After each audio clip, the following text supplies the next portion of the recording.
You are the person who is supposed to pay for all of this. And the latest example of this is this U.S. railroad strike, which was just averted as a tentative deal was reached. So Joe Biden has made it a high priority in the United States to boost unions. Why is he boosting unions? He's boosting unions because unions support him. Because Democratic policy is the single most corrupt area of American political life is not money from corporations in politics. That's not great. It's not individuals spending a lot of money on politics. All of those are free speech issues. Unions can do it too. The biggest problem in American public life is not people who are pressing for the interests of their particular group in politics. That is the norm. The biggest issue in American public life is unions that sign actual contracts with the government of the United States, paying for the people who they are negotiating with to get elected. That's just the most corrupt bargain in American public life. We're supposed to pretend that this is all normal. It is not normal that the unions spend every election cycle billions of dollars to get Democrats elected, and then they negotiate with those same people for really, really wonderful and rich contracts. And you know who pays the bill for that? The actual taxpayers. The taxpayers, the consumers. Those are the ones who pay the bill, just like everything else. Democratic policymaking is a question of shifting the burden to somebody else. Always. Always. Your political allies get all the benefits, and your political enemies are the ones who receive all of the costs. You stick everybody else with the bill. And this is a perfect example of this. So Joe Biden has driven approval of labor unions to the highest point since 1965, according to Gallup. Americans' approval of labor unions, which was all the way down at like 48% in 2009, has been steadily increasing to the point where it's now at almost 68%. That is the highest point that it has been in 50 years, basically. That is the current highest reading that they've ever seen. That is because, again, Democrats approve of labor unions because labor unions basically are a Democratic Party tool. Approval has increased among nearly major all demographic subgroups since 2016.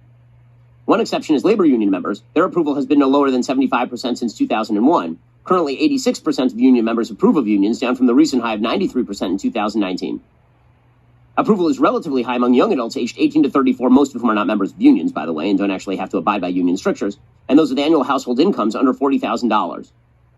Democrats approve of unions by an extraordinary scale. Right? 90% of Democrats approve of unions. That is really where the uptick has happened, because Democrats have put heavy focus on the people who basically pay for their politicians to get elected.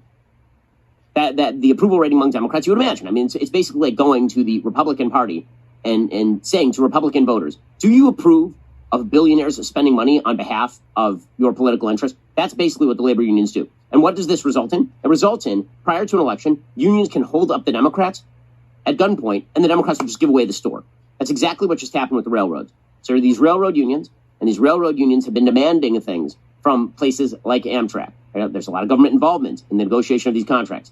These are sort of public-private partnerships a little bit. And because the Railroad Workers Union works with the railroads, some of the railroads are sort of quasi-public institutions, Joe Biden has been making overtures to the unions for quite a while. He's basically been saying to them, hold us up, right? Do it.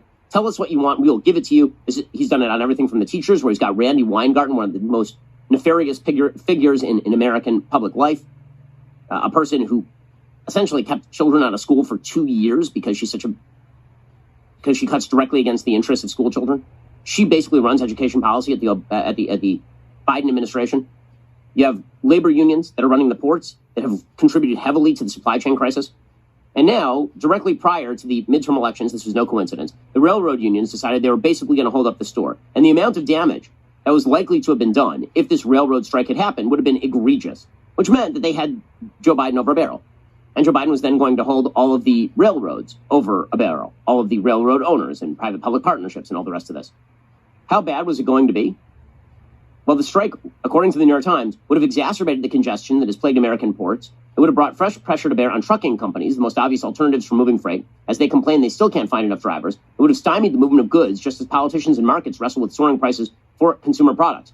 Rail moves roughly 2/5 of long-distance American freight and 1/3 of exports, making the stakes enormous. Also, rail is a central component of a complex global supply chain that depends on the coordinated movements of cargo ships, trains, and trucks. So what exactly was going to happen here? Well, what was going to happen here is more economic disaster. And Joe Biden couldn't have that before a midterm election, so he gave away the store. How much did the Biden administration give away the store in this deal that was just cut with the railroad unions? It's so bad they won't even release the details of the deal. That's how bad the deal is. You know the government cut a bad deal when, like, it's secret. It's a secret deal. When's the last time the government cut a secret deal And it was amazing for the American people. It just worked out unbelievably well. The answer is never, obviously. According to the Wall Street Journal, the White House said Thursday it had reached a tentative agreement to avoid a potential railway strike that threatened to shut down a crucial vein of the U.S. economy. Again, this is beautiful Democratic policy at its height. Incentivize the unions to hold you up, give them whatever they want, and guess who gets to pay the price for this? Taxpayers and consumers. Wonderful. Everybody else pays the price, just not Joe Biden. Joe Biden said the tentative deal is an important win for our economy and the American people. He credited the unions and rail companies for negotiating in good faith and reaching a tentative agreement that will keep our critical rail system working and avoiding disruption of our economy. The Biden administration had been holding talks with representatives from both sides to avoid transport disruptions that could have snarled supply chains, putting new pressure on prices when inflation has been hovering near 4-decade highs. Ahead of the Friday deadline, passenger rail provider Amtrak said it would suspend all long-distance train services starting on Thursday. While the negotiations don't actually involve Amtrak workers, the company's long-distance trains operate on freight lines, is what I was saying. There's sort of a public aspect of this. Amtrak said Thursday it was restoring long-distance train services. The company was contacting customers to accommodate them on the first available departures. Labor Secretary Marty Walsh, who had been meeting with the representatives and who is basically just an emissary of the unions, applauded the agreement on Twitter, quote, moments ago, following more than 20 consecutive hours of negotiations at the Department of Labor, the rail companies and union negotiators came to a tentative agreement that balances the needs of workers, businesses, and the nation's economy. The White House didn't specify the details of the tentative deal. But you know who did spill some of the details? The Association of American Railroads, which represents the nation's freight railroads. They said 3 unions representing about 60,000 workers had reached a tentative agreement. Okay, so what exactly is in this agreement that the Biden administration just forced through, which is going to increase your costs? Okay, there's just no question about this. How sweet is this deal for the unions? The new contracts provide rail employees with a 24% wage increase during the 5-year period 2020 through 2024. I have a question. It is now, as you noticed, 2022. So that means that they're going to be making up, I assume, whatever ground was not made up during 2020 to 2022. And they're just backdating it to pretend that there is a wage increase that they can include in that 24%. All right, fine. How many of you, over the next couple of years, expect a 1/4 pay increase? Is that something that's baked into your contract where you work? Seems kind of a sweet deal, does it not? This also, by the way, includes an immediate payout, on average, to all the employees of $11,000 upon ratification. So you get a 20, sounds pretty sweet, right? I mean, what if you, at your job right now, you got a 25% pay increase over the next 2 years, because remember, it is 2022. Plus, you also got an $11,000 signing bonus. Sounds pretty amazing, right? Sounds pretty great. Why, almost as though the Biden administration basically went to all of these railroad companies and said, you better, your brains or your name's going to be on this piece of paper, because we cannot afford to go into a midterm election with snarled supply lines and Transportation Secretary Pete Buttigieg trying to go back on paternity leave. The association did not mention whether changes to attendance policies were made as part of the deal. The AAR said the terms were reached following the recommendations of the Presidential Emergency Board number 250, which was established by the White House to investigate the dispute. Ah, there it is. So the White House basically put together a blue ribbon commission, and then they crammed down the deal. Earlier, one of the unions representing U.S. railroad workers said its members had rejected a tentative agreement its leaders had reached.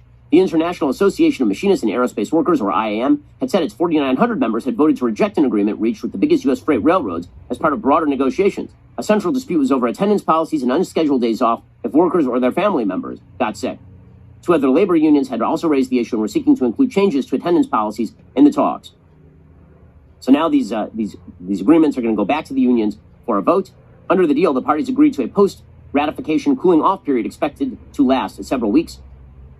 If the talks had broken down and led to a strike, Congress could have intervened to delay or stop any strike, but White House officials were reluctant to call on Congress to step in to extend the deadline for negotiations or force a resolution to the dispute, of course. Of course, they didn't want Democrats in Congress to have to go back to their union crony districts and tell the unions that we stopped you from destroying the supply chains in the middle of an emerging recession.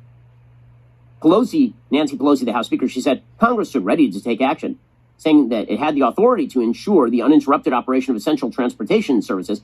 She said the House had prepared and reviewed legislation. We would have been ready to act, but thankfully, this action may not be necessary. Oh, well, yeah, that's amazing. I can't believe that you guys signed a sweetheart deal with the unions. Just incredible. Somebody else will foot the bill. You will foot the bill, because those increased costs are going to be passed on to you, the consumer, to you, the taxpayer. Once again, Democratic policy is predicated on the idea that everyone except for them should pay the bill. Right? They get to reap the political benefits of having unions continue to pay for all of their politicking. They get to reap the political benefits of saying that they solved the problem, but instead they didn't really solve the problem. They just had somebody else pay for the problem. which is a pretty wonderful way of doing things. And it turns out the basis of their entire economic policy, which is why inflation is going to continue to spike. There are a few unexpected surprises on the way with regard to inflation. We'll get to that in just one moment. Well, folks, this week, Obama